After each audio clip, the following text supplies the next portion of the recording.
പേര് കാത്രിൻ ജോഷി. ഞാൻ Alappuzha Vazhicherry cent George ഇടവകാംഗമാണ്. 2018 ഫെബ്രുവരി മാസം 13-ാം തീയതി ഞാൻ ഇവിടെ വന്ന് ഉടമ്പടി എടുത്തു. അതിനു മുന്നേ തന്നെ എൻ്റെ ജീവിതത്തിലുണ്ടായിരുന്ന കുറേ പ്രശ്നങ്ങൾ ഉടമ്പടി എടുക്കാതെ തന്നെ ഞാൻ മാതാവിനോട് പ്രാർത്ഥിച്ചതിൻ്റെ ഫലമായിട്ട് മാതാവ് എനിക്ക് നടത്തി തരികയും എൻ്റെ കുടുംബജീവിതത്തിൽ സന്തോഷവും സമാധാനം ഉണ്ടാകുകയും ചെയ്തതിനെ തുടർന്നാണ് ഞാൻ ഈ ഉടമ്പടി ഇവിടെ വന്ന് എടുത്തത്. 2018 ഞാൻ ഫെബ്രുവരിയിൽ ഇവിടെ വന്ന് ഉടമ്പടി എടുക്കുമ്പോൾ അതിൽ 6 നിയോഗങ്ങൾ ഞാൻ എഴുതിയിരുന്നു. പക്ഷേ എൻ്റെ മാതാവ് ഞാൻ എഴുതിയ ഉടമ്പടിയുടെ നിയോഗങ്ങളെ പ്രയോറിറ്റി അനുസരിച്ചിട്ട് അല്ല ചെയ്ത്. മാതാവിനൊരു പ്രയോറിറ്റി ഉണ്ടായിരുന്നു. ജോസഫ് അച്ഛൻ പറയുന്നത് പോലെ മാതാവിൻ്റെ പ്രയോറിറ്റി അനുസരിച്ചിട്ടാണ് മാതാവ് കാര്യങ്ങൾ നടത്തി തരിക. അതിൽ 1-ാമത്തെ നിയോഗം ഞാൻ വെച്ചിരുന്നത്, ഞാനൊരു അധ്യാപികയാണ്. കഴിഞ്ഞ 5 വർഷമായിട്ട് ഞാൻ അധ്യാപികയായിട്ട് ഇവിടെ തന്നെ ജോലി ചെയ്യുന്നു. എനിക്ക് എൻ്റെ ഭർത്താവ് വിദേശത്താണ്. അദ്ദേഹത്തിൻ്റെ കൂടെ എനിക്ക് വിദേശത്ത് പോയി ഒരുമിച്ച് താമസിച്ച് ജോലി ചെയ്ത് ഞങ്ങൾക്ക് കുഞ്ഞുങ്ങളുമായിട്ട് ജീവിക്കണം എന്നായിരുന്നു 1-ാമത്തെ നിയോഗം. പക്ഷേ ഒരു പ്രതീക്ഷയുമില്ലാതെയാണ് ഞാൻ ആ നിയോഗം വെച്ചത്. പക്ഷേ അപ്രതീക്ഷിതമായിട്ട് മെയ് മാസത്തിൽ പെട്ടെന്ന് തന്നെ എൻ്റെ ഹസ്ബൻഡ് എനിക്ക് 3 മാസത്തെ ഒരു വിസിറ്റ് വിസ എടുത്തു തരികയും ഞാൻ നേരിട്ട് അവിടെ പോയി ഇൻ്റർവ്യൂ അറ്റൻഡ് ചെയ്യാനും സാധിക്കുകയുണ്ടായി. പക്ഷേ അവിടെ ചെന്നെങ്കിലും 4-ാമത്തെ ദിവസം ഞാൻ ഇൻ്റർവ്യൂ അറ്റൻഡ് ചെയ്തു. എനിക്കൊരു സ്കൂളിൽ ജോലി കിട്ടി. പക്ഷേ എനിക്ക് എന്തുകൊണ്ടോ ആ ജോലി ചേരാൻ എനിക്ക് തോന്നിയില്ല. ഞാൻ എൻ്റെ ഹസ്ബൻഡിനോട് പറഞ്ഞു ഞാൻ ജോലി ചെയ്യുന്നില്ല എന്ന് പറഞ്ഞു. അങ്ങനെ നിന്നിട്ട് പിന്നെ ഒരു 10-25 സ്കൂളുകളിൽ ഞാൻ ഓൺലൈനിൽ അപ്ലൈ ചെയ്തു. ഒരൊറ്റ സ്കൂളിൽ നിന്നും എന്നെ വിളിച്ചില്ല. എനിക്ക് ഓരോ ദിവസം കഴിയുമ്പോഴേ എൻ്റെ വിസയുടെ ദിവസം കുറഞ്ഞു വരികയാണ്. ഓരോ ദിവസം രാവിലെ ഹസ്ബൻഡ് വൈകിട്ട് വന്നിട്ട് ചോദിക്കും ആരെങ്കിലും വിളിച്ചോ? ഇല്ല എന്ന് പറയും. അങ്ങനെ ഇരിക്കെ ഒരു ദിവസം ഹസ്ബൻഡ് വിളിച്ചിട്ട് പറഞ്ഞു, ഇന്ന സ്കൂളിലേക്ക് നീ ഒന്ന് വിളിച്ച് ചോദിക്കൂ, അവിടെ ഇൻ്റർവ്യൂ നടക്കുന്നുണ്ടോ എന്ന്. അപ്പം ഞാൻ പറഞ്ഞു, ഒരു സ്കൂളിലേക്ക് അപ്ലൈ ചെയ്തിട്ട് എങ്ങനെ അങ്ങോട്ടേക്ക് വിളിച്ച് ചോദിക്കാൻ, നാണക്കേടല്ലേ എന്ന് പറഞ്ഞു. അതൊന്നും നോക്കണ്ട, വിളിച്ച് ചോദിക്കാൻ പറഞ്ഞു. അങ്ങനെ ഞാൻ വിളിച്ച് ചോദിച്ചപ്പോൾ അവർ പറഞ്ഞു, ഞാൻ മെയിലിൽ അയച്ചിരിക്കുന്ന ഓൺലൈൻ ആപ്ലിക്കേഷൻ അവർ കണ്ടിട്ടില്ല. അങ്ങനെ ഒരു ആപ്ലിക്കേഷൻ ഇവിടെ ഇത്രയും ദിവസമായിട്ട് ഞങ്ങൾ നോട്ട് ചെയ്തിട്ടില്ല. പക്ഷേ അന്ന് തന്നെ അവർ പറഞ്ഞു, നാളെ തന്നെ നിങ്ങൾ ഇൻ്റർവ്യൂവിന് വന്നോളാൻ പറഞ്ഞു. അങ്ങനെ ഞാൻ അവിടെ പിറ്റേ ദിവസം തന്നെ ആ സ്കൂളിൽ ഇൻ്റർവ്യൂവിന് പോയി. അന്നേരം തന്നെ അവരെനിക്ക് സെലക്ഷൻ ആകും എന്ന് പറഞ്ഞെങ്കിൽ അവർ പറഞ്ഞു വെയിറ്റ് ചെയ്യാൻ പറഞ്ഞു. 2 ദിവസം കഴിഞ്ഞു. പറഞ്ഞ ദിവസം കഴിഞ്ഞിട്ടും അവരെനിക്ക് റിപ്ലൈ തന്നില്ല. 3-ാമത്തെ ദിവസം ഞാൻ വിളിച്ചു ചോദിച്ചപ്പോൾ അവർ പറഞ്ഞു, ഇതുവരെയും സെലക്ഷൻ ലിസ്റ്റ് വന്നിട്ടില്ല, നിങ്ങൾ ഒന്നുകൂടെ 2 ദിവസം വെയിറ്റ് ചെയ്യാൻ പറഞ്ഞു. 3-ാമത്തെ ദിവസമായിട്ടും അവർ വിളിച്ചില്ല. 3-ാമത്തെ ദിവസം വളരെ പ്രയാസപ്പെട്ട് എൻ്റെ ഹസ്ബൻഡ് ഓഫീസിലേക്ക് പോകുന്ന വഴിക്ക് കാറിൽ കയറി ഡ്രൈവ് ചെയ്യാനായിട്ട് തുടങ്ങുമ്പോഴത്തേക്കും ഡാഷ്ബോർഡ് തുറന്നു പോയി. അതിൽ ഞാനൊരു കൃപാസനം പേപ്പർ വെച്ചിട്ടുണ്ടായിരുന്നു. ആ പേപ്പർ ഉൾപ്പെടെ കുറേ പേപ്പറുകൾ താഴെ വീണു. അദ്ദേഹം പെട്ടെന്ന് എനിക്ക് കൃപാസനം പേപ്പർ എടുത്ത് നെഞ്ചോട് ചേർത്ത് വെച്ചിട്ട് പ്രാർത്ഥിച്ചു, ഞാൻ ഇവിടുന്ന് ഓഫീസിലെത്താൻ എനിക്ക് 20 മിനിറ്റ് സമയമുണ്ട്, ആ സമയത്തിനുള്ളിൽ എനിക്കൊരു മറുപടി കിട്ടിയിരിക്കണം മാതാവേ എന്നും പറഞ്ഞ് അദ്ദേഹം വിശ്വാസത്തോടെ പ്രാർത്ഥിച്ചു. അദ്ദേഹം ഓഫീസിൽ ചെന്നു. കാർ ലോക്ക് ചെയ്ത് ഓഫീസ് റൂം തുറക്കുന്നതും അദ്ദേഹത്തിൻ്റെ ഫോണിൽ കോള് വന്നു, ഞങ്ങൾ ഇന്ന സ്കൂളിൽ നിന്നാണ് വിളിക്കുന്നത്, നിങ്ങളുടെ വൈഫിനെ സെലക്ഷൻ ആയിട്ടുണ്ടെന്ന് പറഞ്ഞിട്ട് 1/2 മണിക്കൂറിനുള്ളിൽ നിങ്ങൾക്ക് ഓഫർ ലെറ്റർ കയ്യിൽ കിട്ടുമെന്ന് പറഞ്ഞു. അങ്ങനെ ഞാൻ 90 ദിവസത്തെ വിസ എടുത്ത് പോയ ഞാൻ 45-ാമത്തെ ദിവസം ഞാൻ തിരിച്ച് നാട്ടിൽ വന്നു. വളരെ സന്തോഷമായി എൻ്റെ ഓഫർ ലെറ്റർ ഞാൻ കയ്യിൽ വാങ്ങിച്ചുകൊണ്ട്. പക്ഷേ ഇവിടെ വന്നപ്പോഴും എനിക്ക് പ്രശ്നങ്ങളായിരുന്നു. എൻ്റെ വിസ എനിക്ക് ചേഞ്ച് ചെയ്യണം. എൻ്റെ ഹസ്ബൻഡ് വിസയിലോട്ട് മാറണമെങ്കിൽ എനിക്ക് മാരേജ് സർട്ടിഫിക്കറ്റ് അറ്റസ്റ്റ് ചെയ്യണം. ആ സമയമാണ് ഇവിടുത്തെ വെള്ളപ്പൊക്കവും പ്രശ്നങ്ങളും. ആകെ എൻ്റെ ഹസ്ബൻഡ് വീട് കുട്ടനാടാണ്. അവിടുന്ന് എനിക്ക് മാരേജ് സർട്ടിഫിക്കറ്റ് കിട്ടാൻ ഒരു മാർഗ്ഗവും ഇല്ല. കാരണം കംപ്ലീറ്റ് ഓഫീസുകളിൽ വെള്ളത്തിലാണ്. പക്ഷേ എങ്ങനെയോ എനിക്കറിയില്ല, മാതാവ് എനിക്ക് അത്ഭുതം പ്രവർത്തിച്ചു. എനിക്ക് മാരേജ് സർട്ടിഫിക്കറ്റ് കിട്ടി. പക്ഷേ ഇതെനിക്ക് ട്രിവാൻഡ്രം UAE എംബസിയിൽ നിന്ന് അറ്റസ്റ്റ് ചെയ്ത് കിട്ടണമെങ്കിൽ 18 ദിവസം വേണമെന്നാണ് പല ഏജൻറ്റുമാരും പറഞ്ഞത്. എനിക്കാണെങ്കിൽ ഓഗസ്റ്റ് 30-ാം തീയതി എനിക്ക് ദുബായിലെ സ്കൂളിൽ ഞാൻ റിപ്പോർട്ട് ചെയ്തിരിക്കുന്നതാണ് എനിക്ക് ഓഫർ ലെറ്റർ തന്നിരിക്കുന്നത്. അങ്ങനെ ഞാൻ എങ്ങനെ ശ്രമിച്ചാലും ഇത് 18 ദിവസങ്ങളിൽ അറ്റസ്റ്റ് ചെയ്ത് എനിക്ക് കിട്ടത്തില്ല. പക്ഷേ ഒരാൾ നേരിട്ട് ട്രിവാൻഡ്രത്ത് ചെന്നു.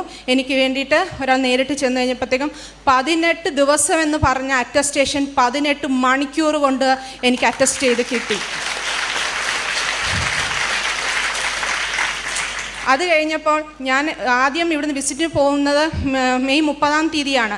ഞാൻ 28-ാം തീയതി രാവിലെ ഇവിടെ കുർബാന കണ്ടിട്ട് പോകാം എന്ന് പറഞ്ഞിട്ട് ഞാനിവിടെ വന്നപ്പോഴത്തേക്കും എൻ്റെ 2 കുഞ്ഞുങ്ങളെയും കൊണ്ടാണ് വന്നത്. ഇതെൻ്റെ മൂത്ത മോനാണ്.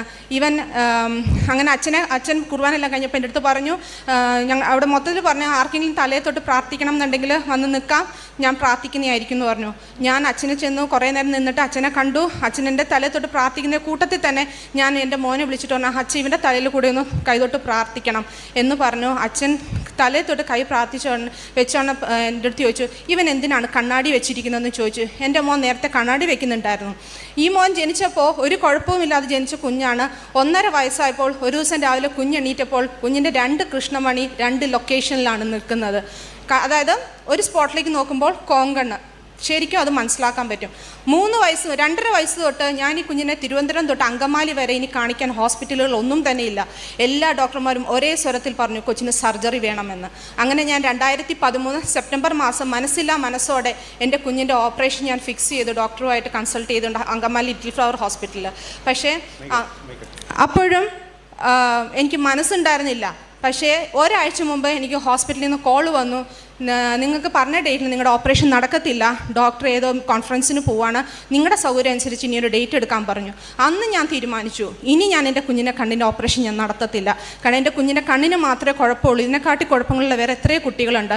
ഈ കുഞ്ഞിനെ ഞാൻ മനസ്സുകൊണ്ട് ഞാൻ അംഗീകരിച്ചിരിക്കും, അവൻ്റെ എന്ത് കുറവുകളും ഞാൻ അംഗീകരിച്ചു, ഞാനായിട്ട് ഇനി ഓപ്പറേഷൻ മുതിരത്തില്ലെന്ന് പറഞ്ഞു. അങ്ങനെ ഞാനിവിടെ മെയ് മാസം 28-ാം തീയതി ഞാൻ വിദേശത്തേക്ക് പോകാൻ വേണ്ടി അച്ഛനെ തലേ തൊട്ട് പ്രാർത്ഥിക്കാൻ വന്ന സമയത്താണ് അച്ഛൻ ഇവനെ കാണുന്നതും. പെട്ടെന്ന് തന്നെ അച്ഛൻ പറഞ്ഞു, ഇവൻ എന്തിനാണ് കണ്ണാടി വെച്ചിരിക്കുന്നത്, കണ്ണാടി മാറ്റാൻ പറഞ്ഞു.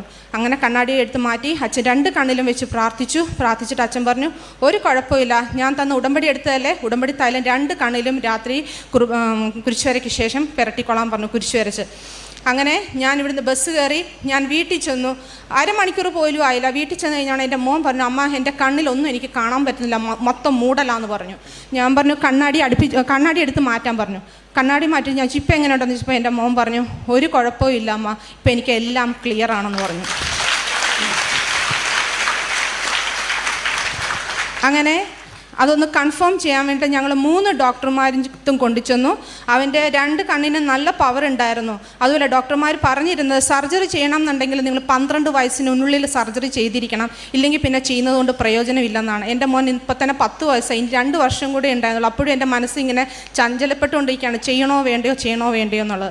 പക്ഷേ അന്ന് ഡോക്ടർ പറഞ്ഞു, ഇവൻ്റെ കണ്ണിന് ഒരു കുഴപ്പമില്ല, നല്ല പവർ ഉണ്ടായിരുന്ന കുട്ടിയാണ്, പക്ഷേ ഇപ്പോൾ 2 കണ്ണിന് 0-യിൽ വന്നിരിക്കുകയാണ്, അവന് ഇനി സർജറിയുടെ ആവശ്യമേ ഇല്ല, കണ്ണാടിയും വേണ്ട എന്ന് പറഞ്ഞു. അത് കഴിഞ്ഞിട്ട് ഇപ്പോൾ ഞാൻ പറഞ്ഞു, ഞാൻ ജോലിക്ക് വേണ്ടി ശ്രമിച്ചു, എനിക്ക് വിസ കിട്ടുന്നില്ല. വിസ കിട്ടണമെങ്കിൽ ഇങ്ങനത്തെ കുറേ പ്രൊസീജിയേഴ്സ് ഉണ്ട്. പക്ഷേ എൻ്റെ മാതാവ് എൻ്റെ എല്ലാ കാര്യങ്ങളും വളരെ ഭംഗിയായിട്ട് ദുബായിൽ ഒരിക്കൽ പോലും എനിക്ക് സ്വപ്നം പോലും കാണാൻ പറ്റാത്തൊരു സ്കൂളിൽ സ്വപ്നം പോലും കാണാൻ പ്രതീക്ഷിക്കാത്ത ശമ്പളത്തിൽ എനിക്ക് ജോലി കിട്ടിയിരിക്കുകയാണ്. മാതാവിൻ്റെ ഒരു അനുഗ്രഹം മാത്രം. പക്ഷേ അന്നും എനിക്കൊരു പ്രശ്നം എന്ന് പറഞ്ഞാൽ എനിക്ക് വിസ അടിക്കാത്തതുകൊണ്ടും എൻ്റെ ടിക്കറ്റ് ഒന്നും റെഡി ആകാത്തതുകൊണ്ട് എനിക്ക് ഇവിടെ ഒന്ന് സാക്ഷ്യം പറയാൻ പറ്റുന്നുണ്ടായിരുന്നില്ല. വളരെ 3 ദിവസം മാത്രമേ എൻ്റെ മുന്നിൽ ഉണ്ടായിരുന്നുള്ളൂ. പക്ഷേ എനിക്കിവിടെ ഞാൻ അന്വേഷിച്ചപ്പോൾ ആ ദിവസങ്ങളൊന്നും ഇവിടെ എനിക്ക് സാക്ഷ്യം പറയാൻ പറ്റുന്നുണ്ടായിരുന്നില്ല. പക്ഷേ എൻ്റെ സെക്കൻഡ് ഓപ്ഷൻ എനിക്ക് തിരിച്ചു പോവുക എന്നുള്ളതാണ്. ഞാൻ തിരിച്ചു പോയി ഒരു ദിവസം താമസിച്ചാണ് ഞാൻ അവിടെ ജോയിൻ ചെയ്തത്. എന്നിട്ടും അവരെന്നെ ഒന്നും പറഞ്ഞില്ല. അങ്ങനെ ഒരു ഓഫർ ലെറ്റർ ഡേറ്റ് അടിച്ചു തന്നാൽ പിന്നെ അവർ മാറ്റത്തില്ല, ആ ദിവസം അവിടെ നമ്മൾ റിപ്പോർട്ട് ചെയ്തിരിക്കണം എന്നാണ് അവിടുത്തെ നിയമം. പക്ഷേ അതൊന്നും കുഴപ്പമില്ലാണ്ട് എൻ്റെ എല്ലാ കുഴപ്പങ്ങളും അവർ അംഗീകരിച്ചുകൊണ്ട് തന്നെ അവർ പറഞ്ഞു ജോയിൻ ചെയ്തോളാൻ പറഞ്ഞു. പക്ഷേ സാക്ഷ്യം പറയാത്തതിൻ്റെ ഒത്തിരി ബുദ്ധിമുട്ടുകൾ ഞാൻ അനുഭവിക്കുന്നുണ്ടായിരുന്നു. മിനഞ്ഞാന്ന് വരെ ഞാൻ ഇന്നലെയാണ് ദുബായിൽ നിന്ന് 10 ദിവസത്തെ ലീവിന് ഞാൻ വന്നിരിക്കുന്ന സാക്ഷ്യം പറയാൻ വേണ്ടി മാത്രം. ഓരോ ദിവസവും രാവിലെ ഞാൻ എണീക്കുമ്പോൾ ഓരോ പ്രശ്നങ്ങളുണ്ടാകുമ്പോഴും ഞാൻ മാതാവിനോട് പറയും, മാതാവേ ഞാൻ സാക്ഷ്യം പറഞ്ഞിരിക്കും, ഞാൻ ഡിസംബറിൽ 10 ദിവസത്തെ അവധിക്ക് പോയിട്ട് ഞാൻ സാക്ഷ്യം പറഞ്ഞിരിക്കും എന്ന് പറയുമ്പോൾ ആ ദിവസത്തെ അന്നത്തെ പ്രശ്നം എനിക്ക് തീർന്നു കിട്ടിയിരിക്കും. പിറ്റേ ദിവസം എന്തെങ്കിലും പ്രശ്നം ഉണ്ടാകുമ്പോഴും ഞാൻ വീണ്ടും മാതാവിനെ ഓർമ്മപ്പെടുത്തും, മാതാവെ ഞാൻ ചെയ്തിരിക്കും. ഹല്ലേലൂയ. മാതാവിൻ്റെ ഏറ്റവും വലിയൊരു അനുഗ്രഹം അനുഭവിച്ച ഒരു വ്യക്തി.